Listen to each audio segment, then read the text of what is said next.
നിങ്ങളുടെ favourite shows ഇനി ഒരിക്കലും മിസ്സാവില്ല. ഇപ്പോൾ C5 കാണും നിങ്ങളുടെ ഫേവറേറ്റ് ഷോ തികച്ചും സൗജന്യമായി. ഈ വീട് മൊത്തം തൂത്തു തുടയ്ക്കാനുണ്ട്.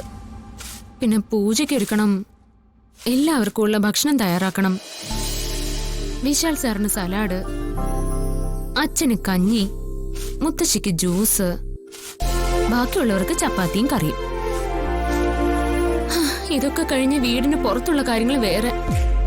പിന്നെ കടയിൽ പോയി സാധനങ്ങൾ വാങ്ങണം, അതിനുശേഷം തുണികളൊക്കെ കഴുകിയിടണം, പിന്നെ ഉച്ചയ്ക്കുള്ള ഊണിന്റെ ഒരുക്കങ്ങൾ ചെയ്യണം. ആരാത്?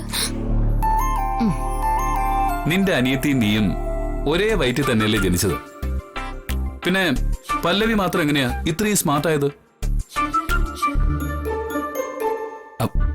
അല്ല, ഞാൻ വെറുതെ ചോദിച്ചത്. നീ ഈ ചൂലൊക്കെ മാറ്റി വെച്ചിട്ട് നല്ല സ്മാർട്ടായിട്ടൊന്ന് ഒരുങ്ങി വന്നേ. പെട്ടെന്ന് വേണം. നമുക്കേ ഒന്ന് പുറത്തു പോകാനുണ്ട്. അയ്യോ, ഞാനിപ്പോ എങ്ങനെ വരും? ഇവിടെ ഒരുപാട് ജോലികളില്ലേ വിശാൽ സർ? വീട് വൃത്തിയാക്കണം, പൂജയ്ക്കൊരുക്കണം, എല്ലാവർക്കും ഉള്ള ഭക്ഷണം ഉണ്ടാക്കണം. മതി മതി മതി മതി മതി. ഇനി റീടെലികാസ്റ്റ് ഒന്നും ചെയ്യണ്ട. എല്ലാം ഞാൻ അവിടെ നിന്ന് കേട്ടിട്ടുണ്ട്. ഇതൊക്കെ ചെയ്യാനേ ഇവിടെ വേറെയും പെണ്ണുങ്ങളുണ്ടല്ലോ.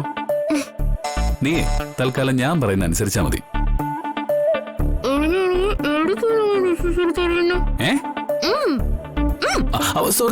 സോറി. ഇനി പറ. അണിഞ്ഞൊരുങ്ങി എങ്ങോട്ട് പോകുന്ന കാര്യ വിശാൽ സാർ പറയുന്നേന്ന്. നമുക്കേ ഓഫീസിലൊന്ന് പോണം. നീ കണ്ടിട്ടില്ലല്ലോ നമ്മുടെ ഓഫീസ്?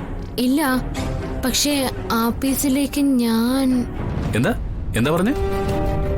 കണ്ടിട്ടില്ല, പക്ഷേ ഇപ്പോ അല്ല, അവിടെ വന്നിട്ട് ഞാൻ എന്ത് ചെയ്യാനാ? എനിക്ക് ഈ വീട്ടില് പൂജ, പാചകം, അങ്ങനെ കുറേ ജോലികളുണ്ട്. അതൊക്കെ നോക്കിയിട്ടേ ഞാൻ ഇവിടെ തന്നെ കഴിഞ്ഞോളാം. തൽക്കാലം സാറ് ആഫീസിൽ പോകാൻ ഒരുങ്ങാൻ നോക്ക്. ആഫീസ് അല്ലടി ബുദ്ധൂസേ, ഓഫീസ്. പറഞ്ഞേ ഓഫീസ്. ഓ, ഓഫീസ്. ഓഫീസ് അല്ല, ഓഫീസ്. ഓഫീസ്. ഓഫീസ്. അങ്ങനെ വേണം പറയാൻ. എങ്ങനെ പറഞ്ഞാലും ഇന്ന് എനിക്ക് ഒട്ടും നേരമില്ല. സാറ് പോവാൻ നോക്ക്. നോ പാർവതി, നീ ഇന്ന് എന്റെ കൂടെ വന്നിരിക്കും. അതിന് കാരണമുണ്ട്. ഞാൻ 3 വർഷം കൊണ്ട് അമേരിക്കയിൽ എന്താണോ പഠിച്ചത്, അത് നീ ഇന്നലെ 3 നിമിഷം കൊണ്ട് എനിക്ക് മനസ്സിലാക്കി തന്നു. അതായത് എനിക്ക് പഠിക്കാൻ 3 വർഷം വേണമായിരുന്നെങ്കിൽ നിനക്ക് പഠിക്കാൻ 3 മിനിറ്റ് മതിയെന്നർത്ഥം.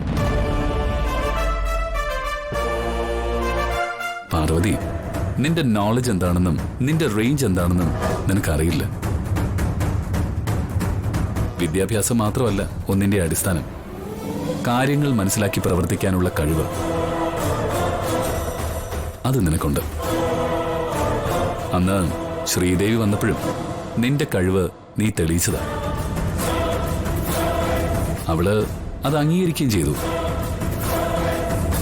അതുകൊണ്ട് നീ വേഗം റെഡിയായിട്ട് വാ. നിനക്കൊരു സർപ്രൈസ് കിട്ടും. അത് അവിടെ വരുമ്പോ നിനക്ക് മനസ്സിലാവും. ഞാനും പോയിട്ട് റെഡിയായിട്ടെ വേഗം വരാം. ഓക്കെ?